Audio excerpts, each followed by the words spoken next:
to TV Africa News. This is Africa Today. My name is Najuma Luima. Zimbabwe's government on Saturday imposed a national lockdown following a surge in COVID-19 cases. Only essential services such as hospitals, pharmacies and supermarkets will remain operational for the next 30 days. Let's take a look. The government first imposed a nationwide lockdown in March to contain the spread of COVID-19, but had eased most of those measures amid fears of further economic malaise. Vice President and Health Minister Constantino Chiwenga told reporters there had been a huge spike in cases over the festive season, which almost doubled the number of infections recorded throughout the year. Of the recent surge in COVID-19 cases, the following stiff lockdown measures are being put in place with immediate effect. 1. Gatherings are reduced to not more than 30 people at all funerals. All other gatherings at weddings, churches, bars, bottle stores, gymnasiums, restaurants, etc., are banned for 30 days. Gatherings have been reduced to a maximum of 30 people and a curfew is in place from 6 p.m. to 6 a.m. The government says the number of cases recorded over the festive season almost doubled from infections recorded so far this year. COVID-19 cases doubled in 2 months from 8,374 at the start of November to 14,084 now. A total of 369 virus-related deaths have been recorded in the country since the outbreak of the pandemic. With only 10 days remaining for the presidential general elections, the Forum for Democratic Change has expressed their uncertainty with the Electoral Commission's process of displaying voter slips, saying it is not fair to them as participants in the elections. Deputy spokesperson of the party, John Chikonyogo, said that the Electoral Commission is against the opposition members who are in the race of elections by giving directions that are unfair and unlawful. Chikonyogo stressed that the Electoral Commission directive of banning the campaigns in the selected districts with the fear of spreading COVID-19 pandemic, and again in the same time coming out with another exercise of displaying the voter slips, was a technical move of mismanaging the elections. There's someone who bans rallies over 200 people can distribute voter registration slips at a parish level. Take a parish like Kasubi, which has about 40,000 voters. Are you not spreading COVID? Is it that assembly bigger than a rally? As if this will demand an immediate response from Mr. Byabakama, why they are distributing this voter location slips at parish level. Mr. Chikonyogo stressed concern on the ongoing deployment of security personnel in the city, that they are not needed because there is stability and peace in this city. This has come when President Museveni has just appointed Major General Charles Mohanga to control security in the city and surrounding areas with Major General Paul Lokech. You heard General Museveni saying that he has deployed battle-hardened soldiers in Kampala. The purpose of the army is to protect the body politic from the enemies of the state and from external threats. That's the real purpose of the army. If you ask yourselves, where are the enemies in Kampala? Where are the enemies of the state in Wakiso that can force General Museveni to deploy the army? Still, regarding elections, the Inter-Party Organization for Dialogue, IPOD, under the leadership of Honorable Kasule Lumumba and the NRM General Secretary, today held meetings with the Electoral Commission on a number of issues that seems the parties fronted as challenges ahead of the 14th Jan 2021 elections. Among the many issues fronted by the delegates are the use of the media and refraining campaigns in some districts. The Inter-Party Organization for Dialogue, under the leadership of Honorable Kasule Lumumba, the NRM General Secretary, today held meetings with the Electoral Commission on a number of issues that seem that the parties fronted as challenges ahead of the 4th January 2021. Political parties that have representation in Parliament under IPOD, we wrote to the Electoral Commission raising certain issues where we required clarification. Among the main issues fronted by the delegates are the use of the media. The media, the state-owned media. We are supposed, as candidates, to have access to the airtime, but Electoral Commission has put it to the management of the state-owned media. But we have told them that them as Electoral Commission, where we register as political parties, and them as the umpires for the exercise, must also have keen interest in it and make sure, in case parties have challenges or candidates, they can take action because they have the powers given by law. After the meeting with the Electoral Commission, where they have not allowed the press, Lumumba says that they are left with only one alternative of using media, but the Electoral Commission has a mandate to ensure that all candidates get access to the media houses, especially those owned by the state. Lumumba says that the prices for media houses, especially the private-owned, are very expensive to afford to many candidates.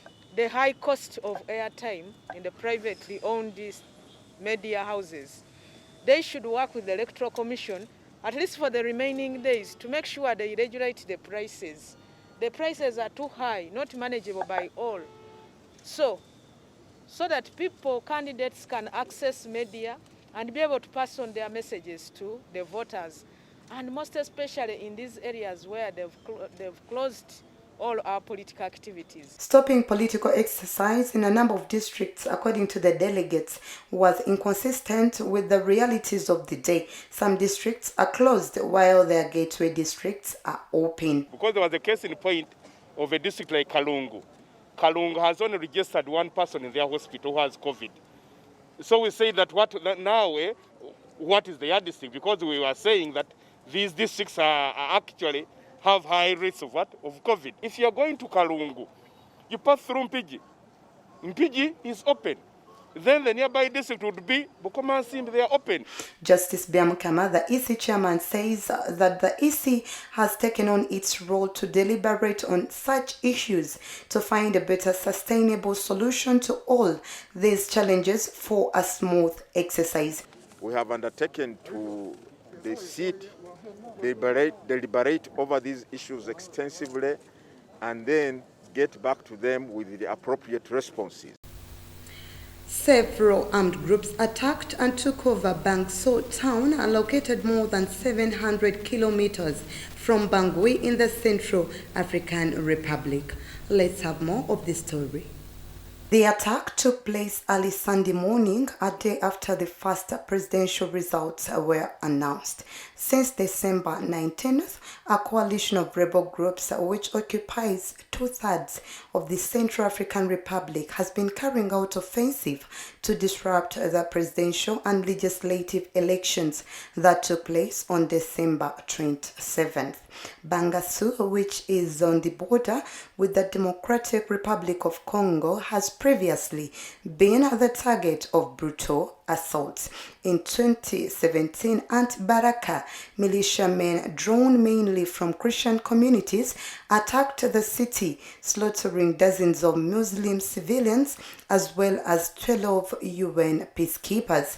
The attack came a day after armed groups waged a dawn assault on the town of Damara, around 70 kilometers north of the capital, Bangui. Todela is the favorite to win last weekend's election, which opposition groups have called to be annulled because, among other reasons, voting only took place in a fraction of the country. Moving on, Chimeme Livestock Operation is one of the biggest cooperative groups in Uganda, employing more than 50 people.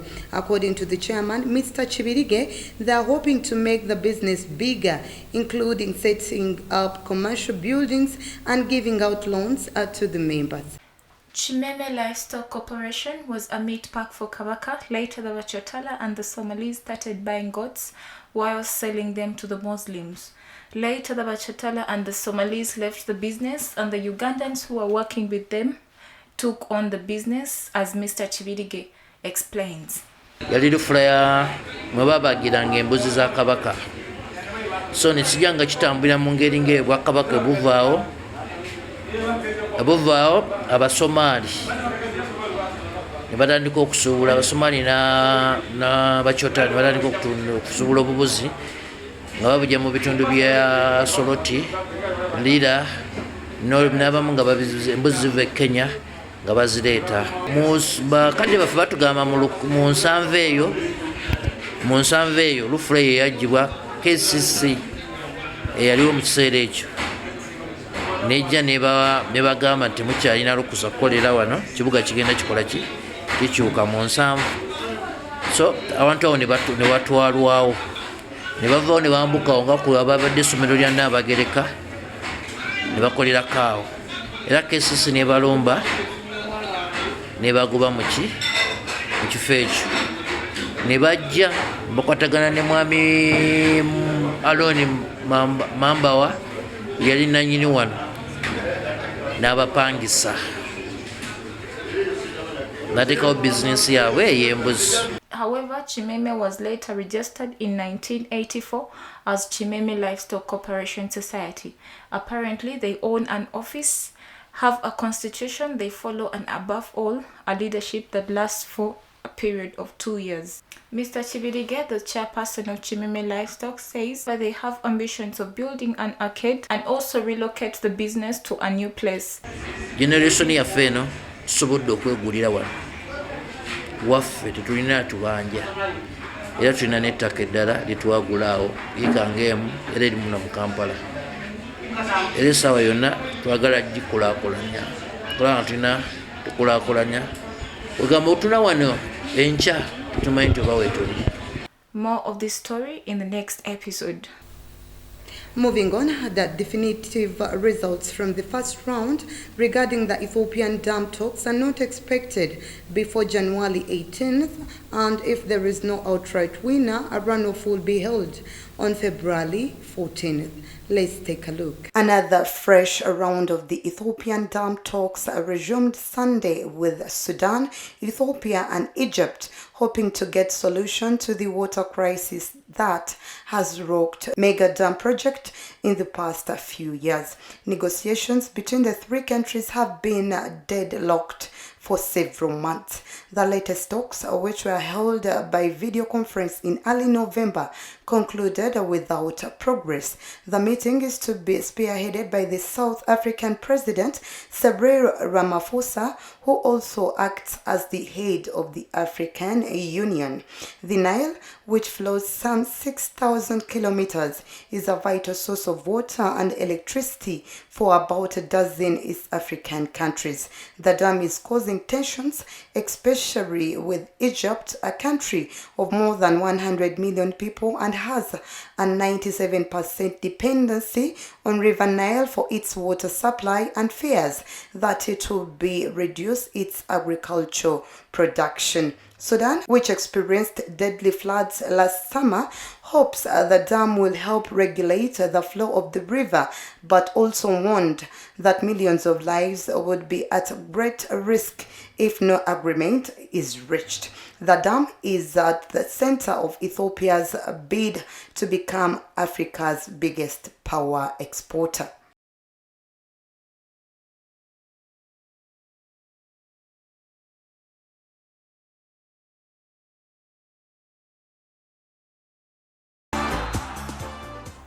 In our sports news today, Uganda Cranes is playing Zimbabwe in the Pre-Chan mini tournament ahead of the final tournament that is scheduled on 16th this month.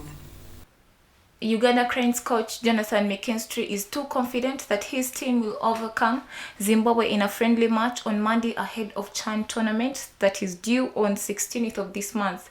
He believes that his team has strength over other teams in the race. Uganda Cranes will return to action on Monday against Zambia for their second match in the Four Nations Pre-Chan tournament that also has hosts Cameroon and Niger. Both teams played out-scoring draws in their opening fixtures, with Cranes' match against Cameroon ending 1-1, while Zimbabwe were held 3-3 by Niger. Ahead of Monday's match, it will be renewed football emotions for Zambia ahead of coach Milton Mitchell Zridovic, as he faces his former employers Uganda Cranes, now handled by his great friend Jonathan McKinstry. While still in Uganda, Mitchell would watch literally every match, irrespective of its competitiveness, including non-league matches.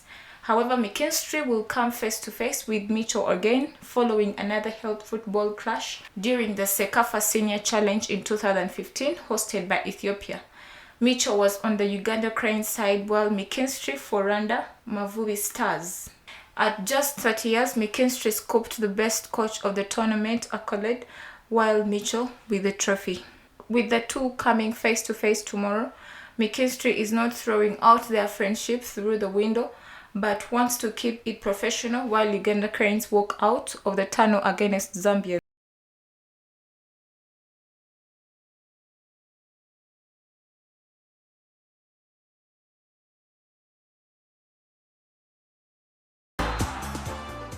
That was the news. Thank you for always tuning in. Please stay tuned. More programming coming your way. This is Africa, and that was the news.